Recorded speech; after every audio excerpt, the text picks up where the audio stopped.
Kapayapaan po ang sumainyo, mga mahal naming mga taga-subaybay.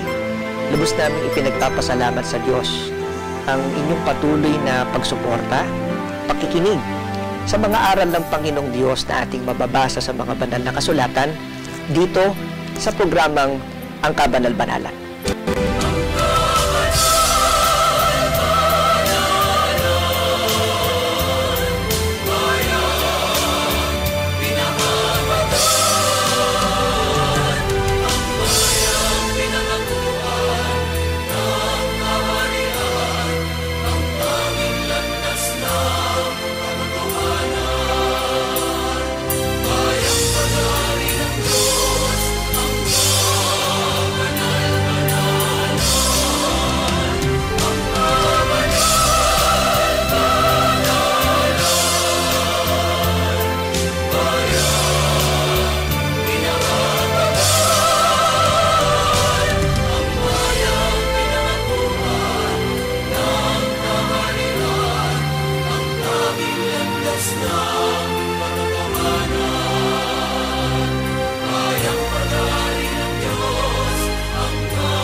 Makakapiling po natin ngayon ang pangunahing kasangkapang tagapagsalita upang ihatid sa atin ang mensahe po ng ating Panginoon.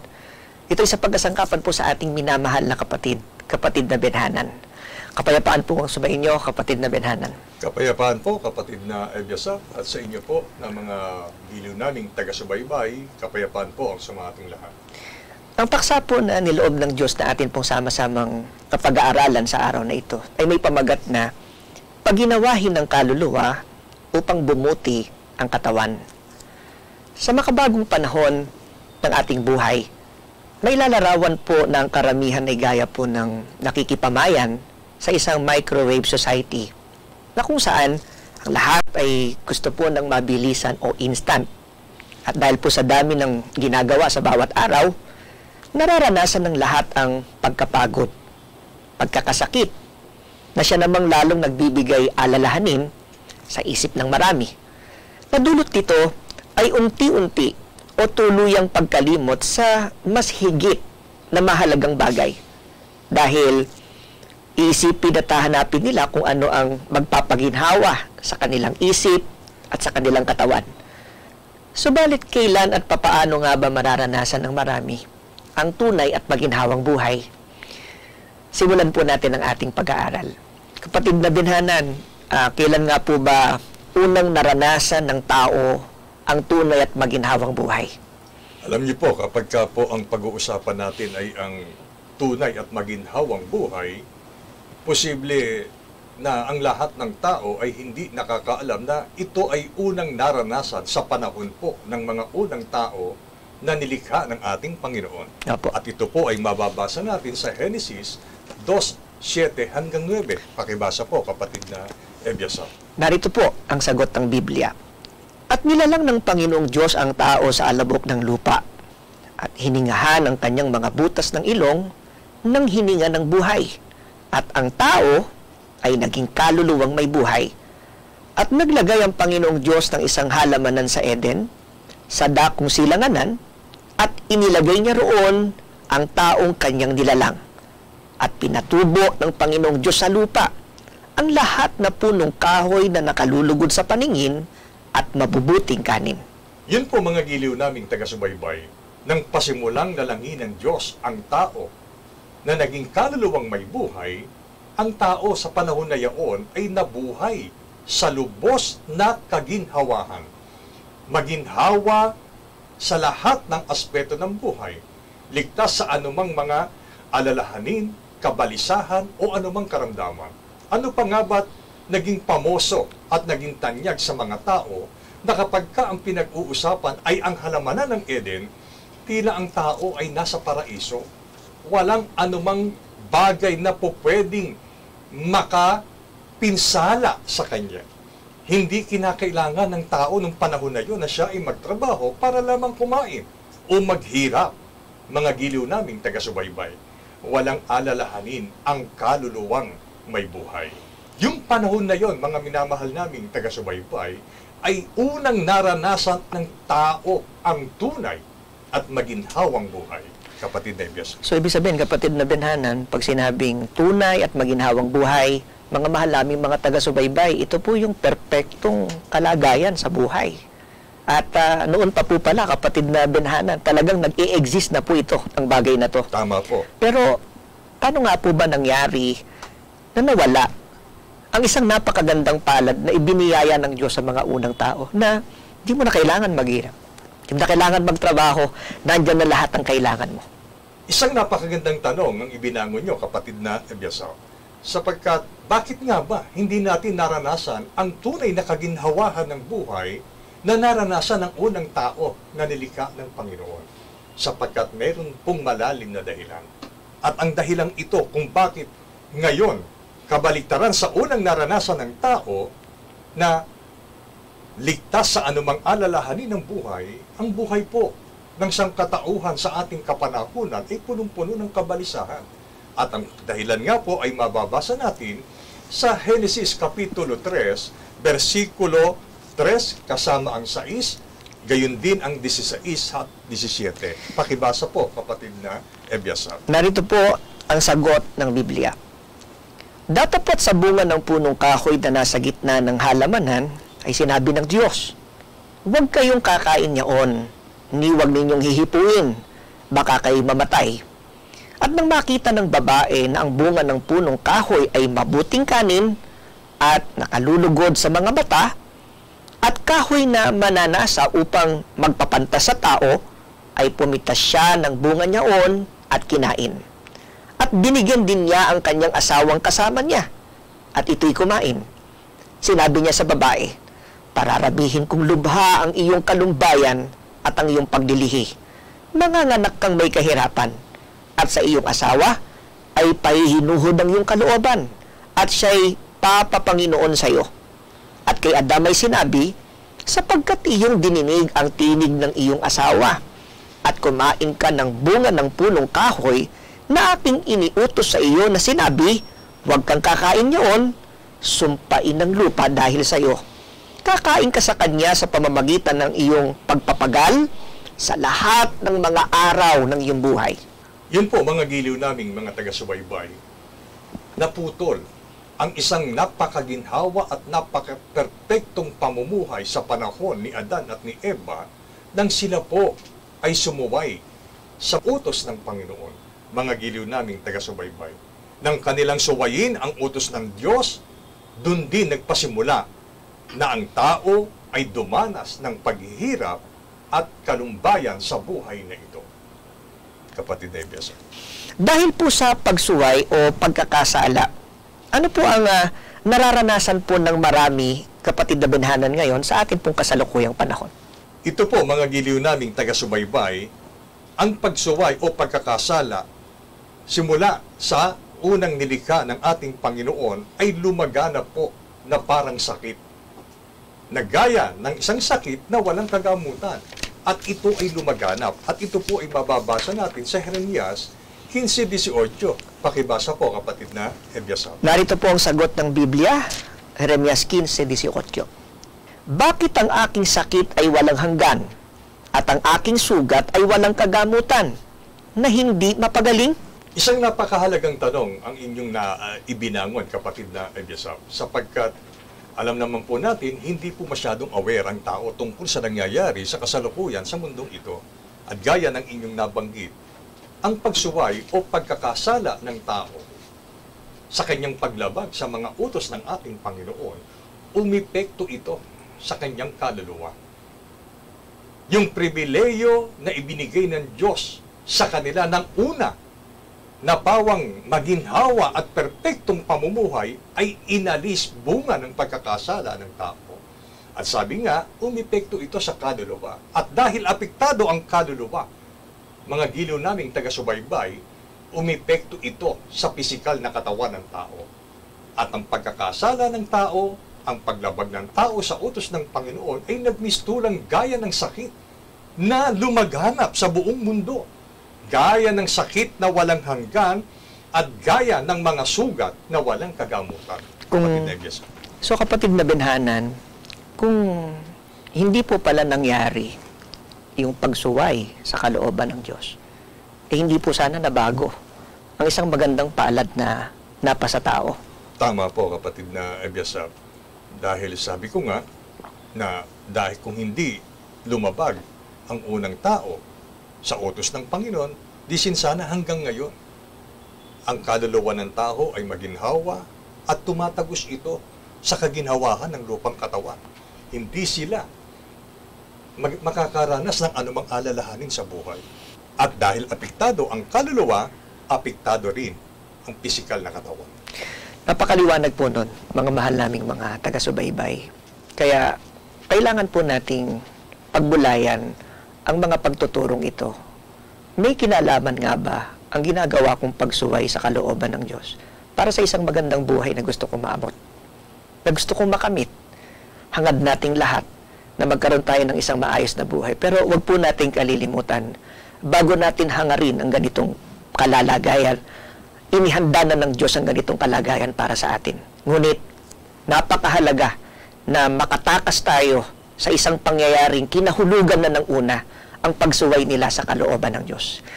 Kaya po kapatid na Benhanan, ano po yung hindi ibig ng Diyos na maranasan ng mga taong nagpapatuloy sa pagsuway sa mga kautusan po ng ating Panginoong Diyos? Ito po, mga giliw namin taga-subaybay. Dahil dapat po nating maunawaan ang anumang pagkakasala, paglabag sa utos ng ating Panginoon, tiyak ito ay may kabayaran.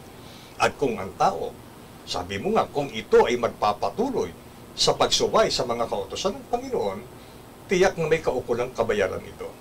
At ito ay mababasa natin sa Roma 6:23. Narito po ang sagot ng Biblia. Sa Roma 6:23.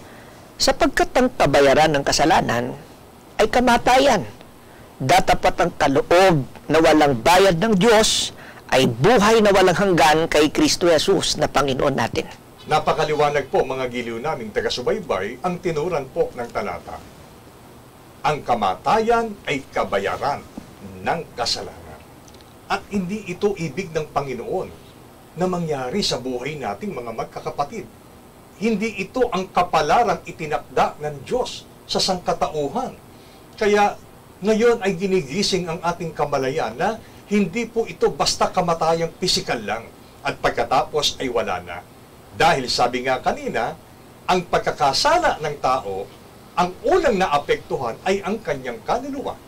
Sumisigunda dito ang pisikal na katawan. Kung ang katawang lupa ay mamamatay dahil sa pagkakasala, unang-unang mamamatay ay ang kaluluwa ng taong nagkakasala. Kapatid na Ebiasap. Kapatid na Benhanan, hindi po naman siguro ang ibig sabihin nito at sana ay maging maliwanag sa ating mga taga-subaybay na hindi po tinatakot ang sinabang tao sa pamamagitan ng mga pagtuturong ito. Ang Diyos po ay nagbibigay ng warning, pwede rin natin sabihin mga paalaala upang wag nang mahulog pa ang tao sa bagay na to. Pero kapatid na Benhanan, dun po sa binasa nyo kanina, hindi lang naman yung kabayaran doon sa kasalanan ang tinatalakay, kundi kung merong ganong pupuntahan ang kalagayan ng taong mabubuhay sa pagsuway, may nakahanda pa rin pong paraan para ang tao po bumuti ang kanila pong kalagayan. Totoo po yun, mga giliw naming taga-subaybay, sapagkat mayroong pong binabanggit kalakip ng talatang nabasa ni kapatid na Ebiasap, mayroong kaloob na walang bayad ang Diyos at ito ay buhay na walang hanggan. Kung papaano ito makakamit ng tao, yan po ay patuloy nating aalamin sa atin pong pag-aaral ng Paksang Aralin. Mga mahal naming mga taga-subaybay, ang programang ito na ang Kabanal-Banalan ay patuloy na nagkakaisa para po sa isang panalangin para po sa inyo. At ano nga ba yun, kapatid na Benhanan? Ang dalangin natin sa lahat ng ating mga tagapakinig at sa lahat ng mga tao na naaabot po ng programa na ito at ating pong pangangaral. Tuwiran ko pong sasabihin sa inyo, mga giliw naming taga-subaybay, ang kalooban at damdamin na iniuukol namin para po sa inyo na aming mga tagapakinig. At ito ay walang halong kapaingbabawan, sapagkat ito ay pangako namin sa Panginoon. Kami po sa Kabanal-Banalang Iglesia ay nagtataguyod ng pangangaral sa sangkatauhan na ang tanging layunin ay ang pagginhawa ng ating kaluluwa. At ito po ang damdamin din ng mga apostol sa kanilang kapanahunan. Ito po'y mababasa natin sa 1 Juan 1 at 2. Narito po ang sagot ng Biblia.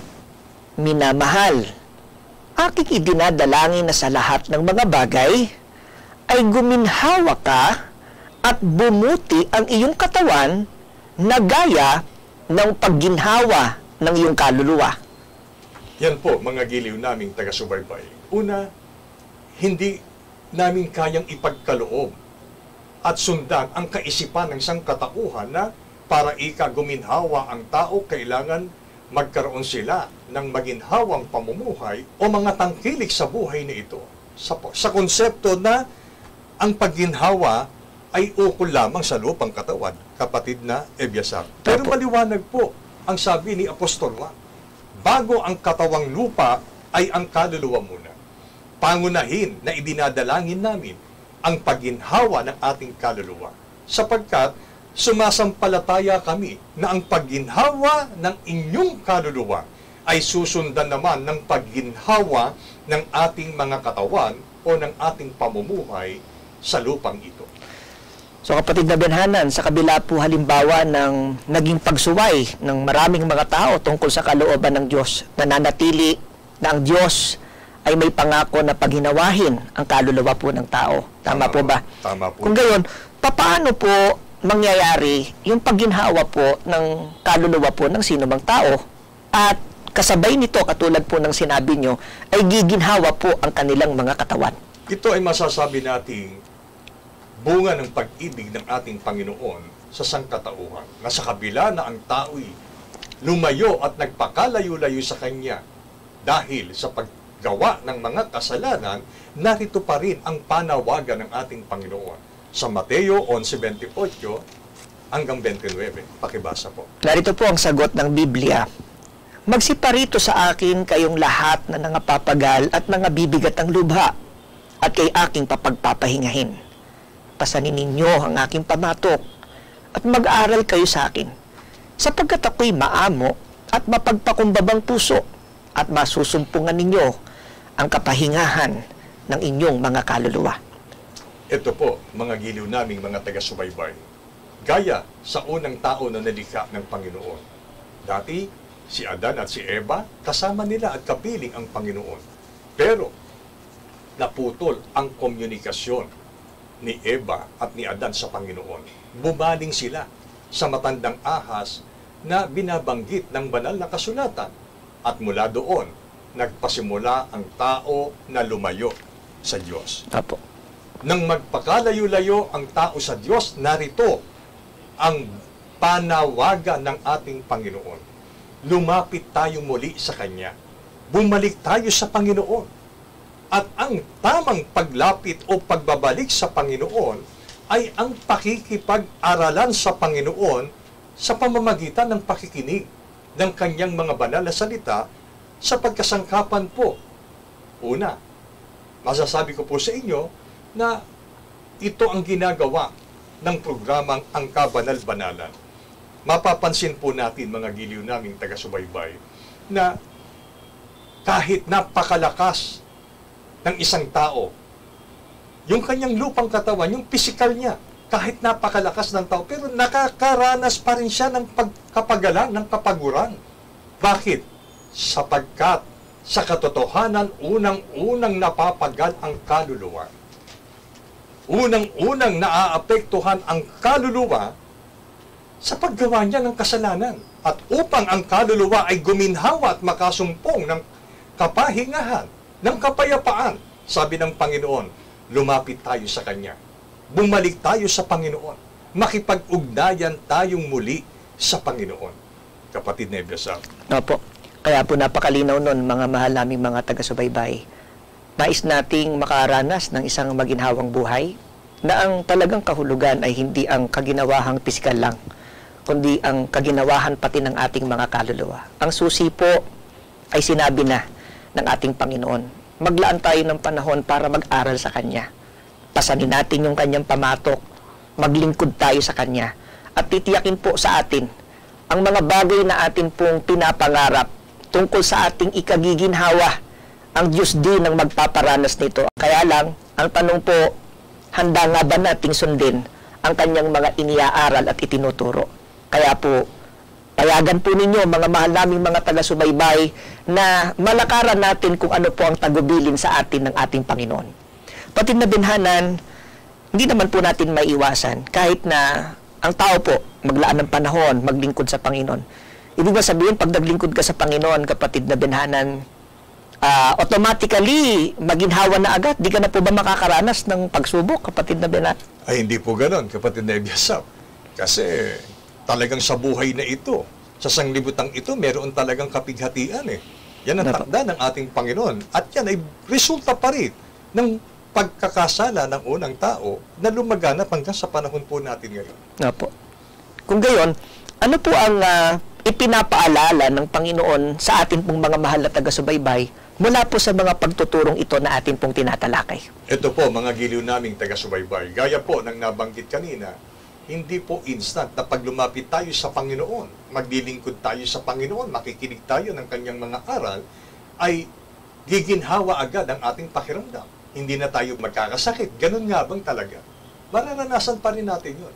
Pero, ang pakikipag-aralan sa Panginoon ay dapat lumikha ng pananampalataya o pagtitiwala sa ating Panginoon. Bakit kailangan na malikha ito sa ating kalooban? Lalo na sa panahon na tayo po ay dumaraan sa iba't ibang mga pagsubok ng buhay o alalahanin ng buhay. Ito po ang sagot. Unang Pedro 5:7. Narito po ang sagot ng Biblia. Na inyong ilagak sa Kanya ang lahat ng inyong kabalisahan sapagkat kayo'y ipinagmamalasakit niya. Ito po ay kasing kahulugan na dahil nakipag-aralan tayo sa Panginoon, lumapit tayo sa Kanya, madali nang sabihin para sa Panginoon, Panginoon, ikaw na po ang bahala sa akin. Dahil doon ay buo ang ating pagtitiwala, ang ating pananampalataya na sa paglalagak natin sa lahat o anumang kabalisahan natin sa buhay na ito sa Panginoon Diyos, nararamdaman natin at naroon ang isang matibay na pag-asa na hindi tayo pababayaan ng Panginoon sapagkat tayo ay lumapit sa Kanya. At kung atin po namang ipinagkakatiwala sa Diyos ang lahat ng mga bagay, kapatid na binhanan, ano nga ba ang patuloy na maaasahan ninyo, mga mahal naming mga taga-subaybay? Ano nga po ba ang tiyak na pangako, kapatid na binhanan, ng Panginoong Diyos sa lahat ng tutupad ng kanyang mga utos at lalakad po at mabubuhay dito? Ito ay mababasa po natin sa unang Timoteo 4:8. Pakibasa po, kapatid na Ebeso. Narito po ang sagot ng Biblia sa unang Timoteo 4:8. Sapagkat sa pagsasanay ng katawan ay may kaunting pakinabang, ngunit ang kabanalan sa lahat ng mga bagay ay pinakikinabangan na may pangako sa buhay na ito at sa darating. Yan po, mga giliw naming taga-subaybay. Sikapin po natin na sumunod sa kung ano ang palatuntunan ng Panginoon. Sikapin po natin, magtiyaga tayo na magtiwala, sumampalataya sa banal na kapangyarihan ng Panginoon. At gumawa tayo ng kabutihan alinsunod sa utos ng Panginoon. Sapagkat sabi ng Biblia, ang kabanalan ay pakikinabangan at may pangako sa buhay na ito at sa buhay na darating.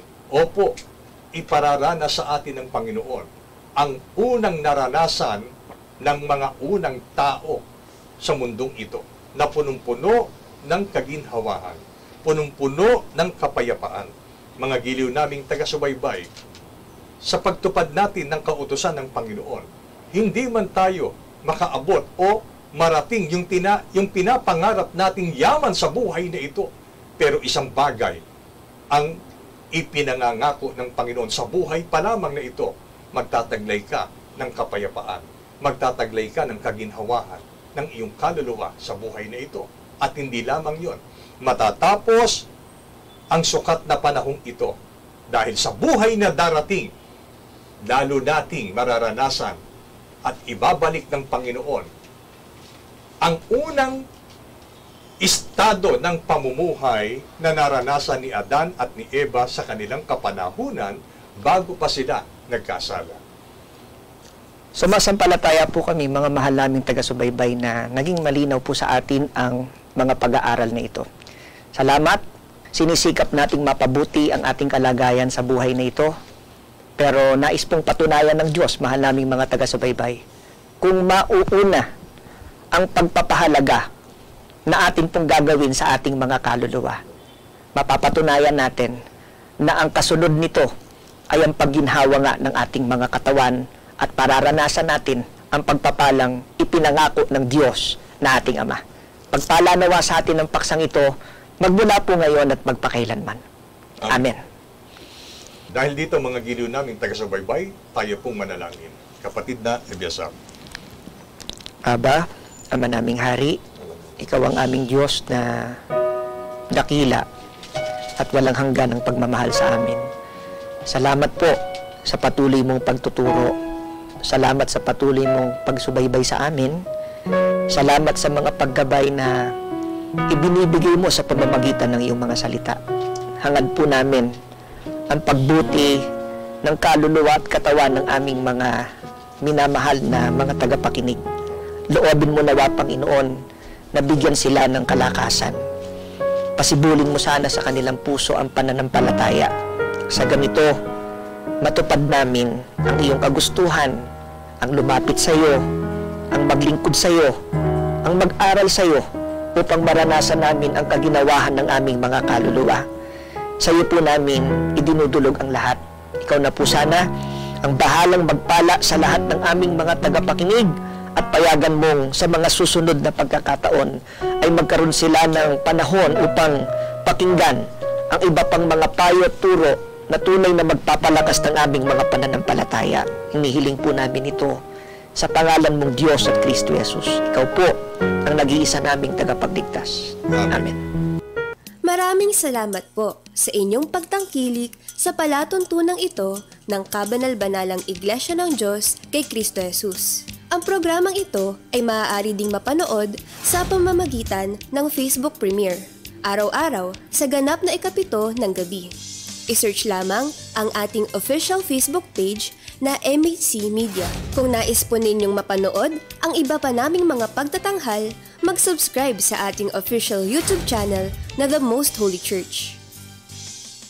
Upang lubos po ninyong makilala ang Kabanal-Banalang Iglesia ng Diyos kay Kristo Jesus, bisitahin ang ating official website na www.mostholychurch.com. Para naman sa inyong katanungan, prayer request, o libreng Bible study sa inyong tahanan, tumawag o mag-text sa mga numerong ito. Sa Smart or Talk and Text, 0909-555-5009. Sa Globe or TM, 0926-383-0454. Sa Dito SIM, 0991-419-2027. Maraming salamat po!